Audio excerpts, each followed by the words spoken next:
Hi guys, চলে এসেছি আজকে নতুন একটা রেসিপি নিয়ে আপনাদের সামনে দেখাবো। আজকে কড়াই চিকেন বানানোর পদ্ধতিটা আসলে আজকে আপনাদের সামনে শেয়ার করব। দেখো, ভাটির মধ্যে আগুন জ্বালিয়ে দিয়েছি, তার মধ্যে কড়ার মধ্যে কিন্তু অল্প পরিমাণে অয়েল দিয়ে দিচ্ছি। দেখো, অয়েলটা অলরেডি গরম হয়ে গেছে। তারপরে দিয়ে দিব ধনে, মানে গোটা ধনিয়াগুলো আমি এর মধ্যে অ্যাড করে দিব। এরপরে দিয়ে দেবো শুকনো লঙ্কা এবং ডালচিনি। দেখো, ডালচিনি দিয়ে দিচ্ছি। এরপরে দিয়ে দেবো শুকনো লঙ্কা, ছোটো ছোটো পিস করে কেটে নিয়েছি, সেগুলো অ্যাড করে দিব। শুকনো লঙ্কা অ্যাড হয়ে গেছে, দারচিনি অ্যাড হয়ে গেছে, গোটা ধনে অ্যাড হয়ে গেছে। তারপর দিয়ে দেবো জিঞ্জার গার্লিক চপিং, আপনারা চাইলে পেস্ট করে দিতে পারেন। দেখো, এটাকেও হালকাভাবে শর্ট করে নিব। দেখো, যাতে ফ্লেভারটা তেলের মধ্যে সব কিছু অ্যাড হয়ে যায়। তো এরপরে দিয়ে দিব ডায়মন্ড কাটিং পেঁয়াজ। দেখো, ডায়মন্ড কাটিং পেঁয়াজ দিয়ে দিলাম। তারপরে দিয়ে দিব ডায়মন্ড কাটিং ক্যাপসিকাম। দেখো, ক্যাপসিকামও দিয়ে দিয়েছি।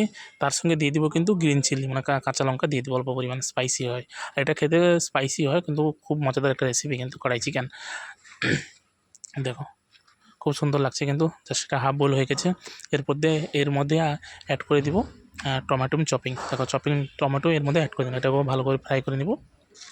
দেখো, খুব সুন্দরভাবে এটাকেও ফ্রাই করে নিচ্ছি। দেখো, এটাও ফ্রাই হয়ে গেছে। তো এর মধ্যে অ্যাড করবো এরপরে যেটা মেন করণীয়, সেটা হচ্ছে মশলা।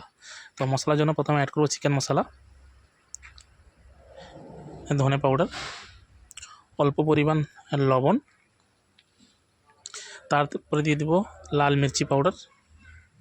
এটা কিন্তু স্পাইসি হয়, সেই পরিমাণে আমরা দেবো। এটা কিন্তু মেন জিনিস, এটা হচ্ছে কড়াই মশলা, হোমমেড মিক্স, মানে আমি নিজেই তৈরি করেছি। এটা আপনারা চাইলে বাড়িতে এই কড়াই মশলাটা আপনারা তৈরি করে বাড়িতে ইউজ করতে পারেন। এই কড়াই মশলার ভিডিওটা পরের রেসিপিতে আপনারা দিয়ে দিব, আমি পরের ভিডিওতে দিয়ে দিব। তো এরপরে দেখো, মশলাটা শর্ট হয়ে গেছে। তারপরে দিয়ে দিলাম আমি স্টক ওয়াটার। এরপরে দিয়ে দেবো কিন্তু এলো গ্রেভি, বা ইন্ডিয়ান গ্রেভি বলে থাকে, আমাকে দিয়ে দিলাম এলো গ্রেভি। তো এটাকে ভালো করে মিক্স করে নেব। দেখো, খুব সুন্দরভাবে কিন্তু এটা মিক্স হয়ে গেছে। এরপরে অ্যাড করব এর মধ্যে দুধ। দেখো, অল্প পরিমাণ দুধ দিয়ে দিলাম। আপনার চাইলে ফ্রেশ ক্রিমও ইউজ করতে পারেন, আমি দুধ এর মধ্যে ইউজ করছি। তো এরপরে দিয়ে দিব বয়েলওয়ালা চিকেন। দেখো, চিকেনগুলো বয়েল করা ছিল, সেগুলো এর মধ্যে অ্যাড করে দিব। দেখো, অলরেডি আমাদের কড়াই চিকেন রেডি। আমি আলাদা একটা বর্তনের মধ্যে, মানে পাত্রের মধ্যে আমি চিকেনটা বয়েল করে নিয়েছিলাম, সেটাকে এর মধ্যে অ্যাড করে দিলাম। দেখো, অসাধারণ লাগে কিন্তু এটা খেতে, কিন্তু আর স্পাইসিও হয়। এটা তন্দুরি রুটি বা তন্দুরি নানের সঙ্গে খেতে মজাদার লাগে কিন্তু।